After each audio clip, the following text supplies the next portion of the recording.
माँ, बेटी पलक और छोटे बेटे अंश के साथ एक लंबी छुट्टी पर निकला था। ये छुट्टियाँ उनके लिए एक तरह से जीवन के तमाम तनावों को भूलने का मौका थी। शेखर ने अपनी कार को पूरी तरह से तैयार किया, पेट्रोल भरवाया और सफर के लिए निकल पड़ा।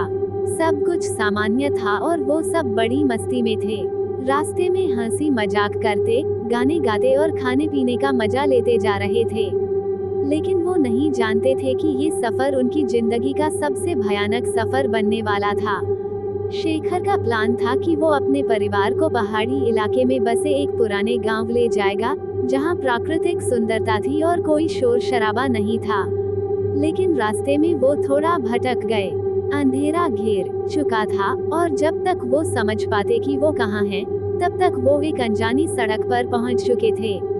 रीमा ने कहा, शेखर, मुझे लगता है कि हम रास्ता भटक गए हैं। तुमने जीपीएस पर लोकेशन चेक की थी? शेखर ने थोड़ी हंसी में कहा, अरे कुछ नहीं, ये छोटी सी सड़क है, कुछ ही देर में मुख्य रास्ते पर आ जाएंगे। तुम परेशान मत हो। रीमा थोड़ी चिंतित हो गई, लेकिन उसने कुछ नहीं कहा। थोड़ी देर बाद उन्होंने देखा कि रास्ते में कोई भी घर या दुकान नजर नहीं आ रही थी। वो एक घने जंगल से गुजर रहे थे। चारों तरफ अंधेरा था और सिर्फ कार की हेडलाइट्स के अलावा कुछ भी नहीं दिख रहा था। तभी पलक ने कहा, पापा, मुझे बाथरूम जाना है। शेखर ने कार रोक दी। चारों ओर सन्नाटा था, बस हल्की हल्की सर्द हवा के झोंके चल रहे थे। उन्होंने पलक को बाथरूम के लिए पास के झाड़ियों के पास भेजा। पलक डर रही थी, लेकिन और कोई विकल्प नहीं था। रीमा भी उसके साथ चली गई। तभी शेखर ने देखा कि एक पुरानी उजड़ी हुई जीप कुछ दूरी पर खड़ी थी। शेखर ने अंश से कहा, तुम यहीं रुको बेटा, मैं देखता हूँ कि कोई मदद मिल सके। जैसे ही शेखर जीप के पास गया, उसने देखा कि वहाँ कोई नहीं था, लेकिन जीप की सीटों पर खून के धब्बे थे। उसके शरीर में अचानक ठंडक दौड़ गई। अचानक रीमा ने पीछे से आवाज लगाई, शेखर, जल्दी आओ। पलक कहीं दिखाई नहीं दे रही। शेखर के रोंगटे खड़े हो गए। पलक को देखे बिना ही उसकी सांसें तेज हो गईं। उसने तेजी से कदम बढ़ाते हुए रीमा की ओर देखा, जो झाड़ियों के पास खड़ी थी और उसकी आंखों में डर साफ झलक रहा था। शेखर ने चारों ओर नजर दौड़ाई, लेकिन पलक कहीं नहीं दिख रही थी। अंश भी डर से चुपचाप खड़ा था। शेखर ने रीमा से कहा, तुम अंश को कार में लेकर बैठो, मैं पलक को ढूंढता हूँ। रीमा ने सहमति में सिर हिलाया और अंश को लेकर कार की ओर बढ़ गई। शेखर ने चारों ओर टॉर्च की रोशनी डालनी शुरू की, लेकिन पलक का कहीं कोई निशान नहीं था। उसे समझ नहीं आ रहा था कि पलक अचानक कहाँ गायब हो गई। वह जोर से चिल्लाया, पलक, बेटा, कहाँ हो तुम? लेकिन कोई जवाब नहीं मिला। घबराहट में उसका दिल तेजी से धड़क रहा था। तभी उसे झाड़ियों के पीछे हलचल महसूस हुई। शेखर ने झाड़ियों के पास जाकर देखा, लेकिन वहाँ भी कुछ नहीं था। तभी उसकी नजर एक पुराने टूटी फूटी मंदिर की ओर गई, जो थोड़ी दूरी पर स्थित था। ऐसा लग रहा था कि वो मंदिर वर्षों से वीरान पड़ा हो। शेखर को किसी अदृश्य शक्ति ने उस ओर जाने के लिए प्रेरित किया। वह धीरे धीरे मंदिर की ओर बढ़ा और जैसे ही उसके अंदर कदम रखा, उसे अजीब सी ठंडक का एहसास हुआ। मंदिर के अंदर कोई मूर्ति नहीं थी, लेकिन दीवारों पर खून के निशान थे। वह स्तब्ध रह गया। तभी उसे एक लड़की की हल्की सी चीख सुनाई दी। वह आवाज कहीं दूर से आ रही थी और उसे समझ में नहीं आ रहा था कि वह आवाज पलक की है या किसी और की। उसने फिर से पुकारा, पलक, कहाँ हो तुम? इस बार आवाज थोड़ा और तेज हुई, मानो किसी ने उसकी पुकार का जवाब दिया हो। आवाज का पीछा करते हुए शेखर मंदिर के अंदर गहराई में चला गया। अचानक उसने देखा कि एक कोने में पलक खड़ी है। उसके चेहरे पर डर साफ झलक रहा था और वह कांप रही थी। शेखर ने उसे देखा और राहत की सांस ली। वह तेजी से उसके पास गया और उसे गले लगा लिया। बेटा, तुम यहाँ कैसे आ गई?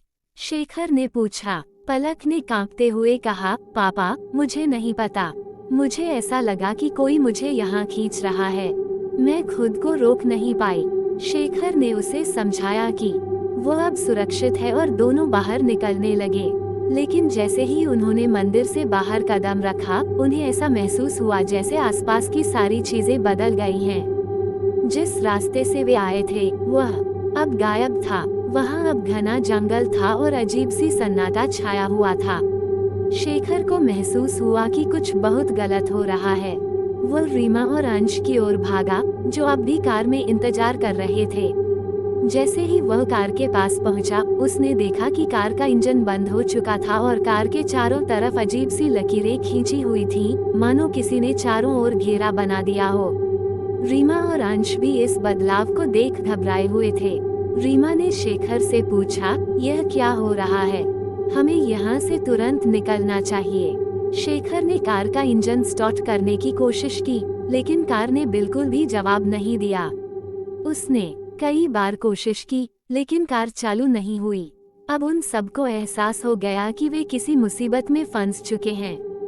तभी उन्होंने एक बूढ़े आदमी को देखा, जो धीरे धीरे उनकी ओर आ रहा था।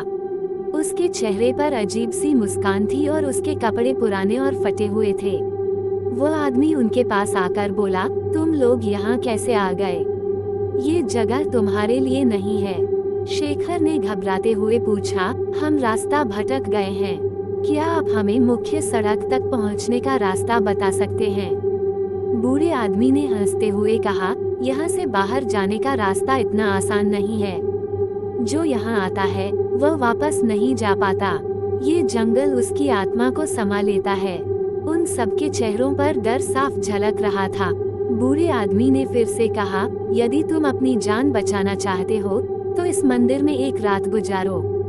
हो सकता है कि तुम्हें बचने का कोई रास्ता मिल जाए। शेखर और उसका परिवार बिना किसी और विकल्प के मंदिर के अंदर जाने को मजबूर हो गए। रात का अंधेरा गहराने लगा और वे सभी मंदिर के कोने में बैठ गए। रात की गहराई के साथ ही अजीब अजीब आवाजें सुनाई देने लगी, मानो कोई रो रहा हो, कोई हंस रहा हो। रात का एक पहर बीत चुका था कि तभी शेखर ने देखा कि रीमा के चेहरे पर अजीब सा बदलाव आ गया है। उसकी आंखें लाल हो गई थीं और वह शेखर की ओर घूर कर देख रही थी। शेखर ने उसे हिलाते हुए कहा, रीमा क्या हुआ? तुम ठीक हो? लेकिन रीमा ने कोई जवाब नहीं दिया। उसकी आंखों में अब शेखर के लिए प्यार नहीं बल्कि क्रोध झलक रहा था। शेखर ने पलक और अंश को अपने पास खींच लिया और उन्हें चुप रहने के लिए कहा।